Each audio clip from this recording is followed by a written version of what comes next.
say. That's a moment. It's a look. It's a look. It's a look. It's a look. Awesome. All right. Okay, take two. Start. Yeah, take two. Here we go. My name is Seth. I'm Steven Gonzalez.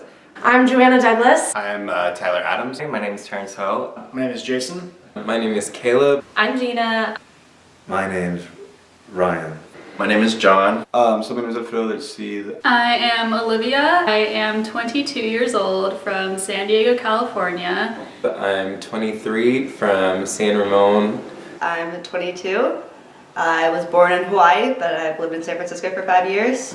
I'm from California. I reside in San Francisco. I'm originally from Los Angeles. 44 years old. I grew up in Chicago, but spent most of my adult life in St. Louis. I'm originally from Saipan. Born in San Francisco, but I grew up in Guatemala. I am originally from San Diego, California. I was born and raised in Miami. I'm 24 years old. I am 22 years old. I am from Boston, Massachusetts, and I identify as straight. I'm 25 from Portland, Oregon, and I'm a straight male. I'm 23 years old and I identify as a queer male. I identify as a heterosexual female. I am a gay male.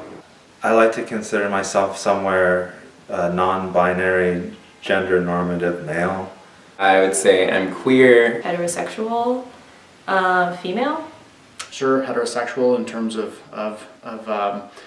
biological parts, but I don't mind admitting that men are attractive. I identify as queer and I'm Latinx. I'm a non-binary transmasculine person. I am gay.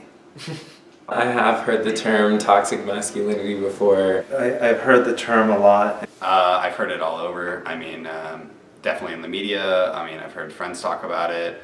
Heard it on the internet. It's everywhere. Actually, I think a lot of it came through a lot of like activists, women activists that I'm friends with. I've taken some like sociology classes, so it comes up in conversations a lot because it is pretty ingrained in a lot of social issues. Just the idea of how people define masculinity and their own personal definition of it is something that manifests as unhealthy and affects others in an unhealthy way. I guess toxic masculinity is when men feel that they need to portray a certain stereotype or act a certain way in order to be seen as real men. And in doing that, they affect people that don't identify that way. It's machismo. You've heard of that. Everybody's heard of that, right? I had a brother, I had a dad, I had other male figures in my life that I'm sure had to deal with it and kind of impose it on me. I definitely have known about, guys fitting the need to, fit a certain standard of masculinity. Have I experienced it? Yes. I guess it was always tied up into wanting to be kind of like what my parents did or what my dad did, or like, oh, I had to do sports, or I had to do, I had to hang out with the guys. The expectations that boys have are kind of cross-culturally, it's very macho, but I think particularly in Latin culture, it's like super important for a boy to be very manly. So there were just a lot of expectations to be aggressive, be athletic, be individualistic, almost to the detriment of maintaining friendships because you're so competitive. I feel like it was around like middle school age when people started when puberty started happening for everyone, and it started shifting from more innocent childlike talk to more adult subject matter. It's certainly portrayed in movies and media. The guy shoots the bad guy, blows up a car, throws a cigarette over his shoulder, and walks away. I would help do my grandma's hair. And they loved hanging out with me in that way, but my dad would come home and see me putting my grandma's lipstick on or something, and that became this huge issue. And my dad was like, he can't be doing that, he's a boy, that's not what he should be learning. People kind of take from society and from the media and from other men this kind of performative behavior and think that they believe that being a man kind of means that you have to be overtly masculine, you have to have a penis, you have to behave in a certain way, you have to treat other people in a certain way that isn't always the best. One incident I really remember was, just a group of boys in my locker room had really kind of targeted me. I remember training myself and teaching myself two things actually. One, how to run, and I remember telling myself I have to keep my arms, close to my body. Don't swing them too much. I remember being whipped with the shirts once, really kind of embarrassingly bad. And the other one was sitting, and I remember looking at how men sat, with the legs crossed, and how women sat, and being really conscious about I need to sit a particular way. So that's definitely an expression of toxic masculinity in a way, but then I think that what was even worse was, to bring it to the coach and have the coach just say, well, to me it sounds like you need to toughen up. I feel like our society is totally based off of like the patriarchy kind of thing, and so I feel like it's just that incessant like need to support that, and then there's like this ideal male within that construct that I feel like our society kind of leans towards. I think it has to do with power. I think, humankind has been obsessed with power since the beginning. It's because people find it easier to understand if people just oversimplify it, but that it brings about these issues, obviously. I feel like also people have to put on these masks. It creates fear. It creates fear for guys to, explore the spectrum of their masculinity. Our society kind of tries to make this conformed idea of what a man is and push everyone into that mold when people just don't work like that. I think that just comes from the whole notion that masculinity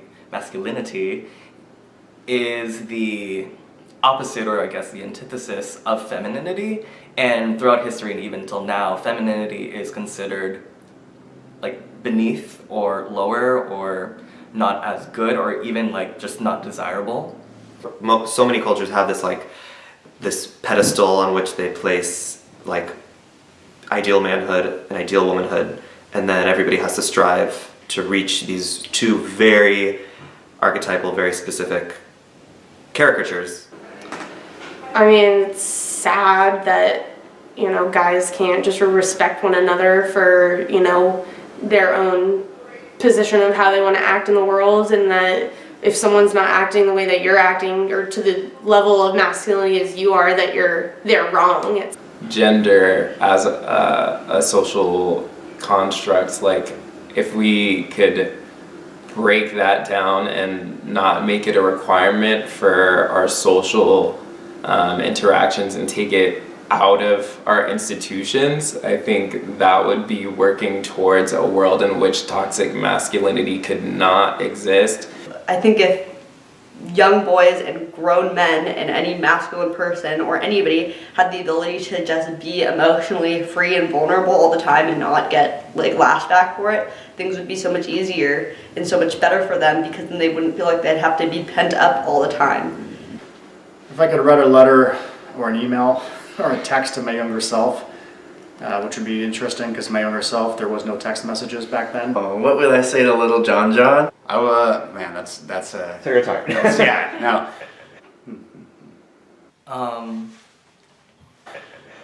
I mean, I would just tell him that he's doing okay. I would probably tell myself, look, this all will serve a greater purpose.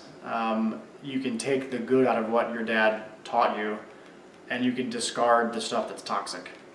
John, it's going to take about 10 to 15 years for you to feel much more confident and less afraid of what your parents think. If someone tells you to stop crossing your legs, don't listen to that. If someone tells you not to dress a certain way, don't listen to it. The thing about it is a lot of these ways I took to escape at that age ended up being some of the biggest things in my life. Like drawing to this day is still one of my absolute favorite things to do, and it's stress relief, and it's one of the ways that I use to express myself. And honestly, using that as an escapism in some way, or a way to kind of create something that I felt like had value to make up for the fact that I didn't feel like I had value on a masculine level, really did end up being a good thing. So I would just tell myself to keep doing those things that make me feel good. Do what you want to do. That's the number one, maybe not regret, but thing that I do still think about, that I'm like, damn, I really didn't do so many things that I wanted to do when I was younger because I was afraid of people thinking that I was gay, or because I thought people were going to think I was womanly or feminine. Or If you want to live your life a certain way, go ahead and do so. Because no one has the right to tell you otherwise, and you don't have the right to tell yourself that you can't live this way, even if you know in your heart that it's right. I think I'd say, keep wearing those crazy wigs and wild costumes. Let your body move how it is intended to move, because the world will actually love you more when they meet your authentic self. I think I'd say just don't let the way that they talk to you and the way that they touch you turn you into them. Don't become violent. Your strength is in your joy.